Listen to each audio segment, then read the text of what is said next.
ദൈവനാമം വാഴ്ത്തപ്പെടുമാറാകട്ടെ. നിങ്ങൾക്കെല്ലാവർക്കും യേശുക്രിസ്തുവിൻ്റെ ധന്യനാമത്തിൽ സ്നേഹവന്ദനങ്ങൾ. അപ്പസ്തോല പ്രവർത്തികളിൽ നിന്ന് ഒരു വേദഭാഗം വായിക്കാം. അപ്പസ്തോല പ്രവർത്തികൾ 1-ാം അധ്യായം അതിൻ്റെ 10-ാമത്തെ വാക്യം. ഒരുവൻ പോകുന്ന നേരം അവർ ആകാശത്തിലേക്ക് ഉറ്റുനോക്കുമ്പോൾ വെള്ളവസ്ത്രം ധരിച്ച 2 പുരുഷന്മാർ അവരുടെ അടുക്കൽ നിന്ന്, ഗലീല പുരുഷന്മാരെ, നിങ്ങൾ ആകാശത്തിലേക്ക് നോക്കി നിൽക്കുന്നതെന്ത്? നിങ്ങളെ വിട്ട് സ്വർഗാരോഹണം ചെയ്ത ഈ യേശുവിനെ സ്വർഗത്തിലേക്ക് പോകുന്നവനായി നിങ്ങൾ കണ്ടതുപോലെ തന്നെ അവൻ വീണ്ടും വരും എന്ന് പറഞ്ഞു. അവൻ വീണ്ടും വരും. ലോകചരിത്രത്തിൽ ക്രിസ്തു സംഭവം എന്ന ഒരു പരാമർശമുണ്ട്. അത് യേശുക്രിസ്തുവിൻ്റെ ക്രൂശീകരണം, യേശുക്രിസ്തുവിൻ്റെ അടക്കം, യേശുക്രിസ്തുവിൻ്റെ സ്വർഗാരോഹണം, സഭയുടെ രൂപീകരണം, ഈ 4 സംഭവങ്ങൾ രേഖപ്പെടുത്തുന്ന പരാമർശമാണ് ലോകചരിത്രത്തിൽ ക്രിസ്തു സംഭവം എന്ന് വിശേഷിപ്പിക്കുന്നത്. ഇത് AD 30 സംഭവിച്ചത്. ഏറ്റവും ശ്രേഷ്ഠമായൊരു സംഭവം യേശുക്രിസ്തുവിൻ്റെ ജീവിതത്തിൽ ക്രൂശീകരണം, അത് കഴിഞ്ഞ് ശവസംസ്കാര ശുശ്രൂഷ, അടക്കം. 3-ാമത്തെ അനുഭവമാണ് ഉയിർത്തെഴുന്നേൽപ്പ്. 4-ാമത്തെ അനുഭവമാണ് സ്വർഗാരോഹണം എന്ന് പറയുന്നത്. ഇതെല്ലാം ചരിത്രത്തിൽ സംഭവിച്ച കാര്യമാണ്. ക്രൂശീകരണത്തിനും അടക്കത്തിനും ഉയിർത്തെഴുന്നേൽപ്പിനും സ്വർഗാരോഹണത്തിനും ശേഷം, അല്ലെങ്കിൽ അതുമായി ബന്ധപ്പെട്ട് നിൽക്കുന്ന സന്ദർഭത്തിൽ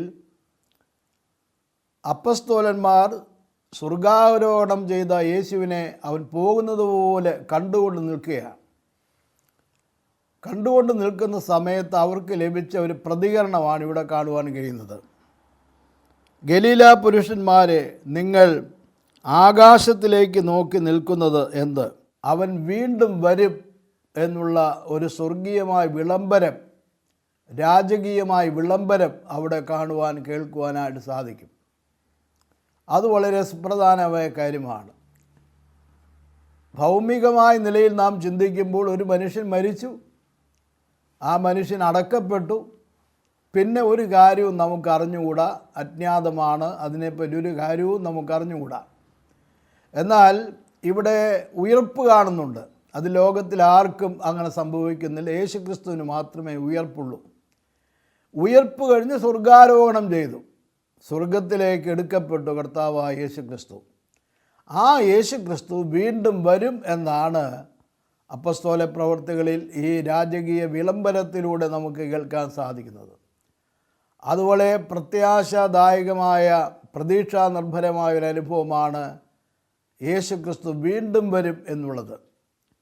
മരിച്ചവരാരും തന്നെ വീണ്ടും വരുന്ന ചരിത്രമില്ല, അങ്ങനെ സംഭവമില്ല, അങ്ങനെ ഒന്നും ചിന്തിക്കാനില്ല.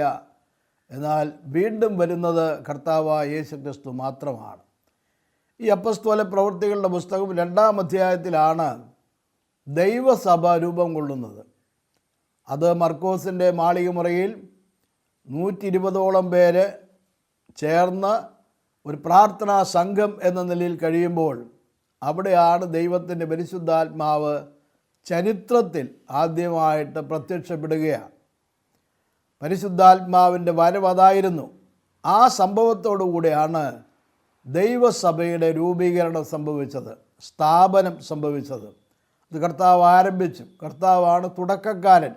പരിശുദ്ധാത്മാവിൻ്റെ സാന്നിധ്യത്തിൽ കർത്താവ് ആരംഭിച്ച മഹത്തായ ഒരാത്മീയ വ്യവസ്ഥതയാണ്, സംവിധാനമാണ്, സ്ഥാപനമാണ് സഭ എന്ന് പറയുന്നത്. ഈ സഭയുടെ പ്രവർത്തനത്തിൽ ധാരാളം പീഡനങ്ങളുണ്ടായിട്ടുണ്ട്, പോരാട്ടങ്ങളുണ്ടായിട്ടുണ്ട്. റോമൻ സാമ്രാജ്യത്തിൽ ക്രിസ്ത്യാനിറ്റി നിരോധിക്കപ്പെട്ടതാണ്, നിയന്ത്രിക്കപ്പെട്ടതാണ്. സുവിശേഷം പ്രസംഗിക്കാൻ പാടില്ല, പരസ്യമായിട്ട് ആരാധിക്കാൻ പാടില്ല, കൂടിവരവുണ്ടാകാൻ പാടില്ല, എല്ലാം സ്വകാര്യമാണ്, രഹസ്യമാണ്. അങ്ങനെ അതിന് വിരുദ്ധമായിട്ട് എന്തെങ്കിലും ഉണ്ടായാൽ കോടതി സാമ്രാജ്യത്തിൻ്റെ ഉദ്യോഗസ്ഥന്മാർ അവരെ അറസ്റ്റ് ചെയ്യും, പീഡിപ്പിക്കും, വലിയ ഉപദ്രവങ്ങളാണ് അവർക്കുണ്ടാകുന്നത്. ആ പെർസിക്യൂഷൻ്റെ ചരിത്രമൊക്കെ നമുക്ക് ഓർക്കുവാനായിട്ട് സാധിക്കും. എങ്കിലും അപ്പസ്തോലന്മാരെ ആദിമസഭ വളരെ ശുഷ്കാന്തിയോടെ, എരിവോടെ, വിശ്വസ്തയോടെ, ഉത്തരവാദിത്ത ബോധത്തോടെ പ്രേക്ഷിത ദൗത്യം നിർവഹിച്ചു പോന്നു. അന്ന് പള്ളികളുണ്ടായിരുന്നില്ല. അന്ന് വീടുകളിലാണ് അവരെ കൂട്ടം കൂട്ടമായി വന്ന് ആരാധിച്ചു കൊണ്ടിരുന്നത്. കാരണം ഗവൺമെൻറ് സമ്മതിക്കുകയില്ല. രഹസ്യമായിട്ടാണ് ഒളിവിടങ്ങളിൽ, ഗുഹകളിൽ, ആരും അറിയാത്ത സ്ഥാനങ്ങളിൽ ഒക്കെ അവരിരുന്ന് ആരാധിച്ചിട്ടുണ്ട്. അങ്ങനെ ഇരുന്ന് ആരാധിക്കുക.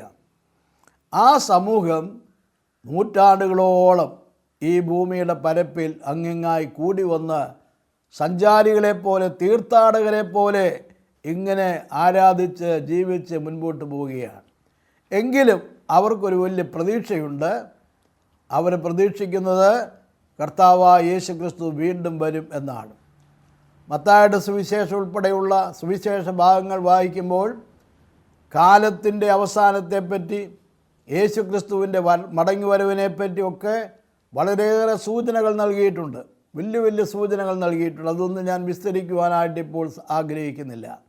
ഈ സൂചനകളെല്ലാം കാണുമ്പോൾ നമുക്ക് തോന്നിപ്പോകും കർത്താവിൻ്റെ വരവ് അടുത്തോ ഉടനെ ഉണ്ടാകുമെന്ന് തോന്നിപ്പോകും. മുമ്പെങ്ങും സംഭവിച്ചിട്ടില്ലാത്തതുപോലെ അത്യപൂർവമായ സംഭവ വികാസങ്ങൾ ലോകമെമ്പാടും സംഭവിച്ചുകൊണ്ടിരിക്കുകയാണ്. പ്രകൃതിയിൽ വ്യത്യാസങ്ങൾ വരുന്നുണ്ട്, കാലാവസ്ഥയിൽ വ്യത്യാസങ്ങൾ വരുന്നുണ്ട്, ജീവിത പുരോഗതിയിൽ വ്യത്യാസങ്ങൾ തന്നെ സംഭവിക്കുകയാണ്. ഓരോ ആക്ഷനും റിയാക്ഷൻ ഉണ്ടാകുന്ന പോലെ തന്നെ പുരോഗതി, അഭിവൃദ്ധി എന്നൊക്കെ പറയുമ്പോൾ തന്നെ അതിൻ്റേതായ ദോഷഫലങ്ങളും പ്രത്യാഘാതങ്ങളും സമൂഹത്തിലെമ്പാടും നാം കണ്ടുകൊണ്ടിരിക്കുകയാണ്. അതുപോലെ തന്നെ പുരോഗതി, എല്ലാ വിധത്തിലുള്ളതായ ഡെവലപ്മെൻറ്റ് ഉണ്ടായിക്കൊണ്ടിരിക്കുന്നു. ശാസ്ത്രമാണെങ്കിൽ നമ്മുടെ കൈപ്പിടിയിൽ എന്നും ഒതുങ്ങി നിൽക്കുന്നില്ല. ശാസ്ത്രമെല്ലാം കുതിച്ച് മുന്നേറുകയാണ്. എന്തെല്ലാം ശാസ്ത്രീയ സിദ്ധാന്തങ്ങൾ ആവിഷ്കരിക്കപ്പെടുന്നു, എന്തെല്ലാം ശാസ്ത്ര സിദ്ധാന്തങ്ങൾ വിമർശിക്കപ്പെടുന്നു, ചോദ്യം ചെയ്യപ്പെടുന്നു, നവീകരിക്കപ്പെടുന്നു.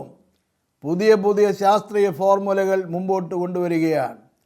സൗരയൂഥത്തിൽ വ്യത്യാസം വരുന്നുണ്ട്. ഏറ്റവും പ്രധാനപ്പെട്ട പോയിന്റുകൾ ശാസ്ത്രീയമായിട്ട് തന്നെ നാം മനസ്സിലാക്കുന്നുണ്ട്. നാനോ ടെക്നോളജിയുടെ കാലമാണ്.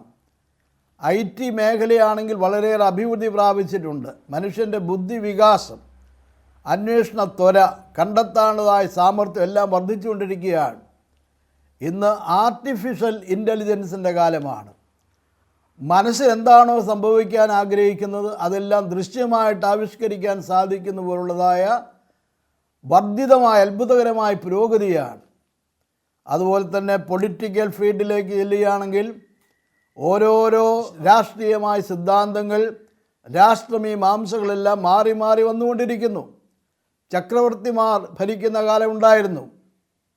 അതെല്ലാം മാറി ഡെമോക്രസിയിലേക്ക് വന്നെത്തി. ജനാധിപത്യം, ആ ജനാധിപത്യം ഇന്ന് ആകെ തകർന്ന് തരിപ്പണമാകുന്ന അവസ്ഥയിലേക്ക് വന്നിരിക്കുകയാണ്. ഒരു ഏകാധിപത്യ പ്രവണതയാണ് വർദ്ധിച്ചുകൊണ്ടിരിക്കുന്നത്. സാമ്രാജ്യത്വത്തിൻ്റെ അസ്ഥിപഞ്ജരങ്ങൾ ജനാധിപത്യ സമ്പ്രദായത്തിൽ ഉയർന്നു വരുന്ന കാഴ്ചപ്പാട് കാണാൻ സാധിക്കും. ഇങ്ങനെയുള്ള മാറ്റങ്ങൾ, വ്യതിയാനങ്ങളെല്ലാം കാണുമ്പോൾ ബൈബിൾ ജ്ഞാനമുള്ള ആളുകൾ ചോദിക്കുന്ന ചോദ്യം കർത്താവിൻ്റെ വരവ്, മടങ്ങിവരവ് അടുത്തോ എന്നുള്ള ചോദ്യമാണ്. ഞാനൊരു കാര്യം കൂടെ ഇതിനോട് ചേർത്ത് പറയുവാനായിട്ട് ആഗ്രഹിക്കുന്നത്, യേശുക്രിസ്തുവിൻ്റെ ക്രൂശീകരണ ചരിത്രവുമായി ബന്ധമുള്ള ഒരു സമൂഹമാണ് യഹൂദാ സമൂഹം. ആ യഹൂദാ സമൂഹം ഒരു നിലയിൽ പറഞ്ഞാൽ യേശുക്രിസ്തുവിന് വിരോധമായിട്ട് ചിന്തിക്കുകയോ യേശുക്രിസ്തുവിനെ നിഷേധിക്കുകയോ ചെയ്യുന്നവരാണ്. പക്ഷെ ഇന്ന് യഹൂദന്മാരിൽ ധാരാളം ആളുകൾ യേശുക്രിസ്തുവിനെ ജീവിതത്തിൽ സ്വന്തം രക്ഷിതാവായി വിശ്വസിച്ച് ഏറ്റുപറഞ്ഞ് ജൂവിഷ് ക്രിസ്ത്യാനികൾ എന്ന നിലയിൽ അവരായിത്തീർന്നിട്ടുണ്ട്. ജെറുസലേമിലുണ്ട്, പലസ്തീനയിലുണ്ട് എന്നുവേണ്ട ഇന്നത്തെ അമേരിക്കയിലുണ്ട്, ലോകത്തിൻ്റെ വിവിധ രാജ്യങ്ങളിൽ യഹൂദ ക്രിസ്ത്യാനികളുണ്ട്. യഹൂദന്മാരിൽ നിന്ന് മാനസാന്തരപ്പെട്ട് ദൈവഭാഗത്തേക്ക് വന്ന ക്രിസ്ത്യാനിറ്റിയുടെ ഭാഗമായി മാറിയിട്ടുള്ള ധാരാളം യഹൂദന്മാരെ കാണാൻ സാധിക്കും. അവരെല്ലാം വളരെയേറെ സന്തോഷത്തോടും അഭിമാനത്തോടും കൂടെ ഈ കർത്താവായ യേശു ക്രിസ്തുവിൻ്റെ മടങ്ങിവരവിന് വേണ്ടി കാത്തിരിക്കുകയാണ്, പ്രതീക്ഷയോടെ കാത്തിരിക്കുകയാണ്. അവരുടെ കാര്യം മാറ്റിവെച്ച് നാം നമ്മുടെ കാര്യം ചിന്തിക്കുകയാണെങ്കിൽ ഇന്ത്യയിൽ, കേരളത്തിൽ, ഒപ്പം ലോകത്തിൻ്റെ നാനാഭാഗങ്ങളിലും യേശു ക്രിസ്തുവിൻ്റെ രണ്ടാമത്തെ വരവിന് വേണ്ടി, മേഘപ്രത്യക്ഷതയ്ക്ക് വേണ്ടി വളരെയേറെ പ്രതീക്ഷയോടും പ്രത്യാശയോടും കൂടെ കാത്തിരിക്കുന്ന ധാരാളം ആളുകളെ കാണുവാൻ സാധിക്കും. ചിലരൊക്കെ പറയുന്നത് ഈ വർത്തമാന കാലഘട്ടത്തിൽ തന്നെ കർത്താവായ യേശു ക്രിസ്തു വരും എന്നുള്ളതാണ്. അതിന് അവർ അടയാളങ്ങളെ പറ്റിയൊക്കെ വിശദീകരിക്കുന്നുണ്ട്. അതൊന്നും പറയാൻ ഇപ്പോൾ ഞാൻ ശ്രമിക്കുന്നില്ല. എന്നാൽ ഒരു കാര്യം വ്യക്തമായി പറയാം. ഇന്ന് യഹൂദ ക്രിസ്ത്യാനികൾ ഉൾപ്പെടെ ലോകമെമ്പാടുമുള്ള വീണ്ടെടുക്കപ്പെട്ട എല്ലാ ജനസമൂഹങ്ങളും വിശ്വാസികളും വളരെ കരുതലോടെ ശ്രദ്ധയോടെ കാത്തിരിക്കുന്നത് കാഹളം ധ്വനിക്കുന്ന സ്വരം കേൾക്കുവാൻ വേണ്ടിയാണ്. ഞാൻ നിങ്ങളോട് പറയാം, ഈ യഹൂദ ക്രിസ്ത്യാനിറ്റി അല്ലെങ്കിൽ അന്നത്തെ ക്രിസ്ത്യാനികൾ, യഹൂദന്മാരായിട്ടുള്ള ആളുകൾ, അവർക്ക് ജെറുസലേമിൽ ദേവാലയം ഉണ്ടായിരുന്നു. ആ ദേവാലയം തീത്തോസ് രണ്ടാമൻ കൈസറുടെ കാലത്ത് അതിന് വലിയ വ്യത്യാസം വന്നു. ഏകദേശം AD 10 എന്ന് തോന്നുന്നു. അവിടെ വലിയ തകർച്ചയുണ്ടായി. ആ ദേവാലയം തകർക്കപ്പെട്ടു, മതപീഡനമുണ്ടായി, യഹൂദന്മാരെല്ലാം പലായനം ചെയ്തു, ലോകത്തിൻ്റെ നാനാഭാഗങ്ങളിലേക്ക് പോയി. നമ്മുടെ കേരളത്തിലും കൊച്ചിയിലും ഒക്കെ യഹൂദന്മാരുണ്ട്, അവിടെ കോളനികൾ ഉണ്ട്. ഇന്ന് ലോകത്തിൻ്റെ വിവിധ ഭാഗങ്ങളിൽ നിന്ന് അവിടെ നിന്ന് വന്നിട്ടുള്ള യഹൂദന്മാരെല്ലാം, യെരുശലേമിൽ നിന്ന് പുറപ്പെട്ടു പോയിട്ടുള്ള യഹൂദന്മാരെല്ലാം യെരുശലേമിലേക്ക് തന്നെ കുടിയേറി പാർക്കുന്ന ഒരനുഭവം ഉണ്ടായിക്കൊണ്ടിരിക്കുകയാണ്. എന്താണെന്ന് എൻ്റെ കാരണം അറിയാമോ? ജെറുസലേം ദേവാലയം അവരുടെ കണ്ണിലെ ഒരു ഏറ്റവും പ്രധാനപ്പെട്ട ഒരു കേന്ദ്രസ്ഥാനമായി മാറിയിരിക്കുകയാണ്. ഒരു ആരാധന ആലയം എന്നുള്ളതിൽ അവരതിനെ കാണുകയാണ്. അവരുടെ സ്വന്തം നാട്ടിലേക്ക്, പിറന്ന നാട്ടിലേക്ക് തിരിച്ചു പോവുകയാണ്. അവർ കുറേയേറെ ആളുകൾ തിരിച്ചുപോയി. ഞാൻ നേരത്തെ ഒരു സന്ദേശത്തിൽ മിസോറാമിനെ പറ്റി സൂചിപ്പിച്ചു. മിസോറാമിൽ കുറേ ആളുകളുണ്ട്, യഹൂദന്മാരായിട്ടുള്ള ആളുകളുണ്ട്. ജെറുസലേമിലെ ചില വീട്ടുപേരുകൾ, നാട്ടുപേരുകൾ, അവിടുത്തെ ചില തെരുവുകളുടെ പേരുകൾ മിസോറാമിൽ ഇപ്പോഴുണ്ട്. നമ്മളവിടെ പോയാൽ നമുക്ക് കാണാൻ സാധിക്കും. അവരെല്ലാം തിരിച്ച് യെരുശലേമിലേക്ക് മടങ്ങിപ്പോവുകയാണ്. യെരുശലേം അവിടുത്തെ ഗവൺമെൻറ് ഈ ആളുകളെ തിരിച്ചു കൊണ്ടുപോകാനുള്ള എല്ലാ ക്രമീകരണങ്ങളും ചെയ്തിട്ടുണ്ട്. അവിടെ ഇപ്പോൾ നടക്കുന്ന കാര്യം ഞാൻ പറയാം. തകർന്ന് തരിപ്പണമാക്കിയ ജെറുസലേം പള്ളി പുനരാവിഷ്കരിക്കുവാനുള്ള എല്ലാ സജ്ജീകരണങ്ങളും അവരിപ്പോൾ ചെയ്തുകൊണ്ടിരിക്കുകയാണ്. അതിൻ്റെ ഫൗണ്ടേഷൻ വരെ അവർക്ക് മനസ്സിലാക്കാൻ, തിരിച്ചെടുക്കുവാനായിട്ട് സാധിച്ചു. അവിടെ ദേവാലയം പണിയുന്നു. ആ ദേവാലയത്തിൻ്റെ ഡിസൈൻ, അതിൻ്റെ സ്ട്രക്ചർ, അത് സംബന്ധിച്ചുള്ള സകല കാര്യങ്ങളും അവർ എൻജിനീയർമാരുടെ സാമർഥ്യം കൊണ്ട് എല്ലാം ക്രമപ്പെടുത്തി. അതിന് വേണ്ട എല്ലാ ഉപകരണങ്ങളും അവർ തയ്യാറാക്കി, എല്ലാം സൂക്ഷിച്ച് ഗോഡൗണുകളിൽ അവർ സംരക്ഷിച്ച് വച്ചിരിക്കുകയാണ്. അങ്ങനെ ദേവാലയം പണിതു കഴിഞ്ഞാൽ അവിടുത്തെ പുരോഹിതവർഗം, ആ പുരോഹിതവർഗത്തിന് ഉപയോഗിക്കാനുള്ളതായ ഡ്രസ് കോഡ് എന്ന് വേണ്ട ആ ദേവാലയത്തിലെ സകല ഉപകരണങ്ങളും സാമഗ്രികളും അവരവിടെ ചെയ്ത് ക്രമീകരിച്ച് വച്ചിരിക്കുകയാണ്. അവിടുത്തെ പാട്ട് പാടുന്ന ഗായക സംഘം അവരെല്ലാം പരിശീലിപ്പിച്ച് പ്രാക്ടീസ് ചെയ്ത് അവർക്കുള്ള ഡ്രസ്സും ശരിയാക്കി വെച്ചിരിക്കുകയാണ്. ഇനി എന്താ വൈകുന്നത്? ഒറ്റ കാരണമേ ഉള്ളൂ. അവിടെ പ്രധാനപ്പെട്ട യഹൂദ റബ്ബി ഈ കാഹളം മുഴക്കണം. കാഹളം മുഴക്കുമ്പോൾ വളരെ സഡനായി, ഓട്ടോമാറ്റിക്കായി ദേവാലയത്തിൻ്റെ പണി തുടങ്ങും. അതാണ് അവരുടെ ഏറ്റവും വലിയ പ്രതീക്ഷ. പിന്നെ കർത്താവ് വരികയാണ്. ഞാനൊരു കാര്യം ഓർപ്പിക്കട്ടെ, നമ്മളെല്ലാവരും യേശുക്രിസ്തുവിൻ്റെ രണ്ടാം വരവിന് വേണ്ടി പ്രതീക്ഷയോടെ കാത്തിരിക്കുന്നവരാണ്. അത് വളരെ സന്തോഷകരമാണ്, നമുക്ക് പ്രത്യാശ പകരുന്ന ഒരു അനുഭവമാണ്. എന്നാൽ എനിക്ക് ലഭിച്ചതായ ദൈവ പരിജ്ഞാനം കൊണ്ട് ഒരു കാര്യം ഓർപ്പിക്കാൻ ഞാൻ ആഗ്രഹിക്കുകയാണ്.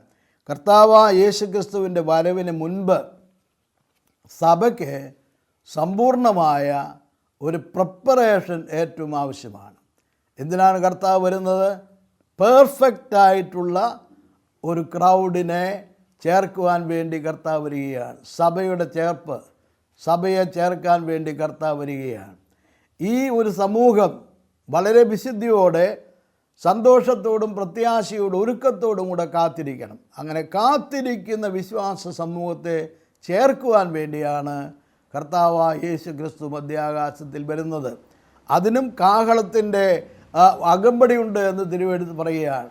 എന്നാൽ ആ വരവിൽ യേശു ക്രിസ്തു വരുന്ന സന്ദർഭത്തിൽ ഒരുക്കപ്പെട്ട് ഈ ഭൂമിയിൽ കാത്തിരിക്കുന്ന സഭയെ ചേർക്കും. അതിന് ബൈബിൾ പറയുന്ന വാക്ക് റാപ്ചർ എന്നാണ്, ഉൾപ്രാപണം, ചേർക്കപ്പെടുന്നൊരു അനുഭവമുണ്ട്. അത് സഭയുടെ പ്രത്യാശയാണ്, പ്രതീക്ഷയാണ്. എന്നാൽ വാത്സല്യമുള്ളവരെ, ആ വരവിന് മുൻപ് തക്കതായ ഒരുക്കം എനിക്കും നിങ്ങൾക്കും ഉണ്ടാകണം, നമുക്കുണ്ടാകണം. ആ ഒരുക്കമെന്ന് പറയുന്നത് നമ്മുടെ ജീവിതത്തിൽ ചെയ്തു തീർക്കേണ്ടതായ ബാധ്യതകളുണ്ട്, ഉത്തരവാദിത്വങ്ങളുണ്ട്, കടമകളുണ്ട്, കടപ്പാടുകളുണ്ട്. അതെല്ലാം ചെയ്തു തീർത്തേ മതിയാകും. ശുദ്ധീകരണം പ്രാപിക്കേണ്ടതുണ്ട്, വിശുദ്ധീകരണം പ്രാപിക്കേണ്ടതായിട്ടുണ്ട്. അതെല്ലാം സംഭവിച്ചേ മതിയാകും. ഇതെല്ലാം ചെയ്യുവാനായിട്ടുള്ള ഒരു സമയമാണിപ്പോൾ നമുക്ക് കൈവന്നിരിക്കുന്നത്. സഭയുടെ ഒരുക്കം എന്നുള്ളത് വളരെ പ്രധാനപ്പെട്ട ഒരു കാര്യമാണ്. ഞാൻ ബൈബിൾ കോളേജിൽ പഠിപ്പിക്കുമ്പോൾ, പ്രത്യേകിച്ച് സഭാചരിത്രം പഠിപ്പിക്കുമ്പോൾ, സഭാചരിത്രത്തിൽ ഓരോരോ കാലഘട്ടങ്ങളിൽ ഓരോരോ ഇൻസ്റ്റിറ്റ്യൂഷൻസ്, ഇവൻറ്റുകൾ നടന്നിട്ടുണ്ട്, എക്സ്പീരിയൻസസ് ഉണ്ടായിട്ടുണ്ട്, ഒരുപാട് പ്രസ്ഥാനങ്ങളും സ്ഥാപനങ്ങളും എല്ലാം സംഭവിച്ചിട്ടുണ്ട്. അതിനെല്ലാം പുറകിൽ ചില ആത്മീയ ലക്ഷ്യങ്ങളുണ്ടായിരുന്നു. പ്രത്യേകിച്ചും സഭ എന്നുള്ള പഠനത്തിൽ ഏറ്റവും പുരോഗതി പ്രാപിക്കുന്ന കുറേ രംഗങ്ങളുണ്ട്. അതിലൊന്നാണ് മാർട്ടിൻ ലൂതറിൻ്റെ നവോത്ഥാനം, നവീകരണം എന്നൊക്കെ പറയുന്നത്. ബൈബിളിൻ്റെ ട്രാൻസ്ലേഷൻ നടക്കുന്നു. ബൈബിൾ ആളുകൾക്ക് വായിക്കാനുള്ള സ്വാതന്ത്ര്യവും സൗകര്യവും ഉണ്ടാകുന്നു. അതൊക്കെ വളരെയേറെ സ്വാധീനത ചെലുത്തിയിട്ടുണ്ട്. അതിനുശേഷം റിവൈവലുകൾ ധാരാളം ഉണ്ടായിട്ടുണ്ട്. ചാൾസ് വെൽസ്ലിയുടെ കാലത്ത് റിവൈവൽ ഉണ്ടായിട്ടുണ്ട്. പിന്നെ ബൈബിൾ പഠനങ്ങൾ, വളരെ ശക്തമായ പഠനങ്ങൾ ഉണ്ടായിട്ടുണ്ട്. സ്പർജൻ്റെ പഠനങ്ങൾ ഉണ്ടായിട്ടുണ്ട്. ഡി.എൽ. മൂഡിയുടെ പഠനങ്ങൾ ഉണ്ടായിട്ടുണ്ട്. അതെല്ലാം കഴിഞ്ഞ് നമുക്ക് വളരെ പരിചയമുള്ള ഡോക്ടർ ബില്ലി ഗ്രഹാമിൻ്റെ വചന ശുശ്രൂഷ നടന്നിട്ടുണ്ട്. ഇങ്ങനെ ഒത്തിരി സംഭവങ്ങൾ നടന്നിട്ടുണ്ട്. സഭാ വിഭാഗങ്ങൾ ധാരാളം ഉണ്ടായിട്ടുണ്ട്. എന്നാൽ ഇതിൻ്റെ എല്ലാം ഒരു രംഗത്തേക്ക് വരുമ്പോൾ ഞാൻ കാണുന്ന എൻ്റെ നിരീക്ഷണത്തിൽ കാണുന്ന ഒരു കാര്യം പെന്തക്കോസ്റ്റലിസമാണ്. അത് ചരിത്രപരമായി നോക്കുമ്പോൾ 1901 ജാനുവരി മാസം 1-ാം തീയതിയാണ് ആ ഒരു സംഭവം ഉണ്ടാകുന്നത്. ഞാനതിനെപ്പറ്റി പറയുകയല്ല. അതോടുകൂടെ വലിയ മാറ്റങ്ങൾ സംഭവിച്ചു. അത് കഴിഞ്ഞിട്ടും ഇപ്പോൾ കുറേ വർഷങ്ങളായി. പക്ഷേ ഇത് ഓരോ ഇവൻറ്റുകളും ഓരോ ഇൻസ്റ്റിറ്റ്യൂഷനും ഓരോരോ റിവൈവലുകളും എല്ലാം നടന്ന് വരുമ്പോഴും മനുഷ്യർ അസംതൃപ്തരാണ്. അവർക്കതിൽ സന്തോഷമില്ല, സംതൃപ്തിയില്ല. വളരെയേറെ ജിജ്ഞാസ വർദ്ധിക്കുകയാണ്, ആകാംക്ഷ കൂടുകയാണ്, നിരാശ കൂടുകയാണ്. ഇങ്ങനെയൊക്കെ വരുമ്പോൾ ചോദിക്കുന്നൊരു ചോദ്യമുണ്ട്. അത് ഞാൻ എൻ്റെ വിദ്യാർത്ഥികളോട് ചോദിക്കും, വാട്ട് ഈസ് ദ നെക്സ്റ്റ് എന്ന് ചോദിക്കും. ഇനി എന്താ? ആ ഒരു പ്രസ്ഥാനം വന്നു, ഈ ഒരു പ്രസ്ഥാനം വന്നു, ഈ ഒരു സംഘടന വന്നു, ഇതൊന്നും ശരിയാകുന്ന ലക്ഷണമില്ല, എല്ലാം പ്രശ്നങ്ങളാണ് ശേഷിക്കുന്നത്. ഇനി എന്താണ്? ഇനി എന്താ സംഭവിക്കാൻ പോകുന്നത് എന്ന് ചോദിക്കും. എന്നാൽ എൻ്റെ പഠനത്തിൽ എനിക്ക് ബോധ്യപ്പെട്ടൊരു കാര്യം, കർത്താവായ യേശു ക്രിസ്തുവിൻ്റെ മടങ്ങിവരവ്, സഭയുടെ ഉൽപ്രാപണം, ആ കാലഘട്ടം വരെ നമുക്ക് ലഭിച്ചിരിക്കുന്ന ഈ ഗ്യാപ്പ് നാം ഫില്ല് ചെയ്യണം എന്നുണ്ടെങ്കിൽ അതിന് ചെയ്യേണ്ട ഏറ്റവും പ്രധാനപ്പെട്ട ഒരു സംഭവം, എൻ്റെ വാക്കിൽ പറയുകയാണെങ്കിൽ, ക്രിസ്തു ജീവിക്കുന്ന സാർവത്രിക നവമാനവികത എന്നാണ് ഞാനതിന് പേര് കൊടുത്തിരിക്കുന്നത്. യേശു ക്രിസ്തു ജീവിക്കുന്നു എന്നുള്ളത് മറ്റുള്ളവർക്ക് മനസ്സിലാകത്തക്ക നിലയിൽ, അനുഭവാദ്യമായ നിലയിൽ സാർവത്രികമായിട്ട് ഒരു പുതിയ മാനവികത, യേശുക്രിസ്തുവുള്ള മാനവികത ഉണ്ടാകണം എന്ന് ഞാൻ പഠിക്കുകയോ പഠിപ്പിക്കുകയോ ചിന്തിക്കുകയോ എഴുതുകയോ ഒക്കെ ചെയ്യുന്നുണ്ട്. യേശുക്രിസ്തു നിലനിൽക്കുന്നു, ജീവിക്കുന്നു എന്നുള്ള വിഷയം എല്ലാ ആളുകൾക്കും മനസ്സിലാകണം. ഞാനൊരു സംഭവം ഓർക്കുകയാണ്. മലയാളികൾക്ക് വളരെ പരിചയമുള്ള ഒരു എഴുത്തുകാരനാണ് പത്മനാഭൻ സാറ്, ടി പത്മനാഭൻ. അദ്ദേഹം ചെറുകഥാകൃത്താണ്, ധാരാളം ചെറുകഥകൾ എഴുതിയിട്ടുണ്ട്. പ്രായമായി അദ്ദേഹം ഒരിക്കൽ എറണാകുളത്ത് പോകാൻ വേണ്ടി കോട്ടയത്ത് കലക്ട്രേറ്റിനടുക്കൽ ബസ് ഇറങ്ങി താഴെ റെയിൽവേ സ്റ്റേഷനിലേക്ക് പോവുക. അദ്ദേഹത്തിൻ്റെ 2 ഷോൾഡർ ബാഗുകൾ, അത് നിറയെ പുസ്തകങ്ങളോ മറ്റോ ആയിരിക്കും, അതിങ്ങനെ തോളിൽ തൂക്കിയിട്ട് വളരെ വിഷമത്തോടെ ഭാരത്തോടെ നടന്ന് സ്റ്റേഷനിലേക്ക് പോകുമ്പോൾ ഒരു വൈദികൻ അദ്ദേഹത്തെ കണ്ട് തിരിച്ചറിഞ്ഞു. പത്മനാഭൻ സാറല്ലേ എന്ന് ചോദിച്ചു. അതേന്ന് പറഞ്ഞു. എന്നാൽ ആ ബാഗ് തന്നോളൂ, ഞാൻ സ്റ്റേഷനിൽ കൊണ്ട് എത്തിച്ചു തരാം എന്ന് പറഞ്ഞു. സാർ ഉടനെ തന്നെ ആ ബാഗ് കൈമാറി. അച്ഛൻ ആ ബാഗ് ഏറ്റെടുത്ത് രണ്ടുപേരും കൂടെ സ്റ്റേഷനിൽ ചെന്നു. സ്റ്റേഷനെത്തി. ട്രെയിൻ വരാറായി. ഉടനെ ഈ ബാഗ് അച്ഛൻ തിരിച്ച് സാറിനെ ഏൽപ്പിച്ചു. സാറ് കമ്പാർട്ട്മെൻറ്റിൽ കയറി. അച്ഛൻ്റെ കമ്പാർട്ട് തേടി മറ്റേ സ്ഥാനങ്ങളിലേക്ക് പോയി. ട്രെയിൻ വിട്ടു. ട്രെയിനിലിരുന്ന് പത്മനാഭൻ സാർ ഇങ്ങനെ ചിന്തിച്ചു, ആ മനുഷ്യൻ ആരായിരിക്കും എന്ന് ചിന്തിച്ചു. അദ്ദേഹത്തെ ഒന്ന് പരിചയപ്പെടാനോ പേര് വിവരങ്ങൾ അന്വേഷിക്കാനോ അറിയാനോ ഒന്നും ശ്രമിച്ചില്ലല്ലോ. ധൃതിയായിരുന്നല്ലോ, സമയം പോയല്ലോ. അത് അദ്ദേഹം ആരായിരിക്കും എന്ന് സാർ ഇങ്ങനെ ഇരുന്ന് കമ്പാർട്ട്മെൻറ്റിലിരുന്ന് ചിന്തിക്കുക. ഒരു പിടിയും കിട്ടുന്നില്ല. അവസാനം അദ്ദേഹത്തിന് ഒരാശയം വന്നത് അത് ക്രിസ്തുവായിരിക്കും എന്നാണ്. അപരിചിതനായ എന്നെ, എൻ്റെ സാഹചര്യങ്ങൾ മനസ്സിലാക്കി എന്നെ സഹായിക്കാനായിട്ട് ഓടി വന്ന് എൻ്റെ ബാഗുകൾ ഏറ്റെടുത്ത് എന്നെ കമ്പാർട്ട്മെൻറ്റിൽ കൊണ്ടുപോയി കയറ്റി ബാഗുകൾ തിരിച്ചു തന്നു പോയ ആ മനുഷ്യൻ ക്രിസ്തുവായിരിക്കും എന്ന് പറഞ്ഞു. പത്മനാഭൻ സാറ് എറണാകുളത്ത് തിരിച്ചെത്തി ഒരു ചെറുകഥ കൂടെ എഴുതി. ആ ചെറുകഥയ്ക്ക് അദ്ദേഹം കൊടുത്ത പേര് അത് ക്രിസ്തുവായിരുന്നു എന്നാണ്. ഇത് എന്നെ വളരെ ചിന്തിപ്പിച്ചൊരു കാര്യമാണ്. എന്നെ മാത്രമല്ല, അനേകർക്ക് ചിന്താവിഷയമാണ്. അത് ക്രിസ്തുവല്ല എന്നറിയാം. ഭാഷ കൊണ്ടോ വേഷം കൊണ്ടോ അവർക്കറിയാം അത് ക്രിസ്തുവല്ല. പക്ഷേ ക്രിസ്തുവിൻ്റെ സ്വഭാവം ആ അപരിചിതനായ സഹയാത്രക്കാരനിൽ നിന്ന് മനസ്സിലാക്കാൻ സാറിന് കഴിഞ്ഞു. ഈ ഒരു അറ്റ്മോസ്ഫിയർ ലോകമെമ്പാടും സാർവത്രികമായി ക്രിയേറ്റ് ചെയ്യുവാനുള്ള ധാർമ്മികമായ ബാധ്യത, ഉത്തരവാദിത്വം ക്രിസ്ത്യാനികളായ എല്ലാവർക്കുമുണ്ട്. അതവർ ചെയ്തേ മതിയാകൂ. മറ്റുള്ള ആളുകൾ ഒരു ക്രിസ്ത്യാനിയിൽ നിന്നത് പ്രതീക്ഷിക്കുന്നുമുണ്ട്. നന്മ ചെയ്യുന്ന ആളുകളായിട്ട്, സേവനം അനുഷ്ഠിക്കുന്ന ആളുകളായിട്ട്, മറ്റുള്ളവരെ സഹായിക്കുന്ന ആളുകളായിട്ട് അവർ നമ്മെ പ്രതീക്ഷിക്കുന്നുണ്ട്. നമ്മിൽ നിന്ന് അത് പ്രതീക്ഷിക്കുന്നുണ്ട്. ആ പ്രതീക്ഷ അസ്ഥാനത്താകരുത്. അത് നിറവേറ്റി കൊടുക്കണം, സാധ്യമാക്കി കൊടുക്കണം. ആ ഒരു ജീവിത ശൈലി നാം സ്വീകരിക്കേണ്ടത് ഏറ്റവും ആവശ്യമാണ്. നമ്മുടെ ക്രിസ്തീയ ജീവിതത്തിൽ നമ്മൾക്ക് വിമുഖത കാണാൻ സാധിക്കുന്നൊരു മേഖല ഏതാണ്?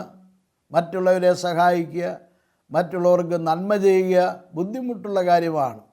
പ്രസംഗിക്കാൻ വളരെ സുഖമാണ്, എല്ലാവർക്കും ഇഷ്ടമാണ്. നല്ല ഉപദേശങ്ങൾ കൊടുക്കാം, നല്ല നല്ല ഉപദേശങ്ങൾ കൊടുക്കാം. പഠിപ്പോ ആ ദർശനമുള്ള ആളുകൾക്ക് അത് ചെയ്യാം.